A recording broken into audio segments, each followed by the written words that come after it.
At sa iba pa ring balita, nagkasundo ang mga senador na pansamantalang ihinto ang bangayan sa isyu ng pamamahagi ng dagdag na pondo. Magpapasa na rin sila ng mga detalyadong dokumento sa Commission on Audit para ipaliwanag ang kanilang paggastos. Saksi si Jam Sisante.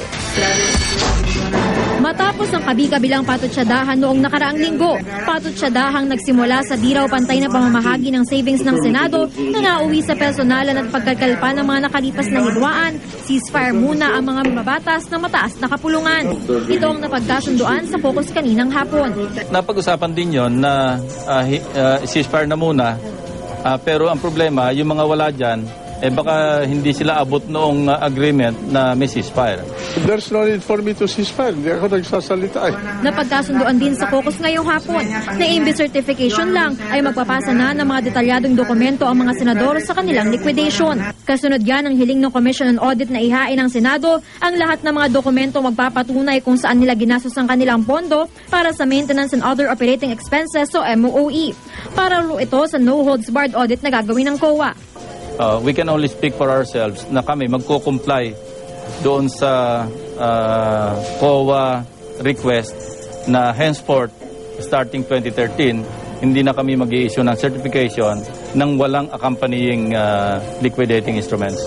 Sa audit reports ng COA noong 2011, makikitang mahigit 3 milyong pisong unliquidated cash advances ng Senado. Halos kalahati nito, MOE ng mga senador. Sabi noon ng Senado, na-liquidate na raw nila ang iba rito. Wala naman sa caucus sa mga nakabanggaan ni Enrile na sina Senador Alan Peter Cayetano at Pia Cayetano na kapwa na sa official business. Gayon din ang nakasiktib na si Senador Miriam Santiago na ayon kay Lacson ay gumamit daw ng pondo ng Senado sa mali umanong paraan. Hawak na rin ni Lacson ang mga dokumentong magpapatunay na pondo ng Senado ang ginamit ng opisina ng Senadora para magrenta ng satellite office nito sa gusaling pag-aari ng pamilya ni Santiago sa halagang 840,000 pesos bawat taon. Sa ngayon, yung dokumento talaga kompleto. But alam nyo, ako I'm thinking of issuing a unilateral ceasefire, moratorium, until I lift it.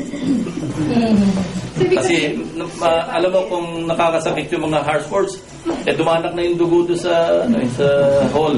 So parang merong respite.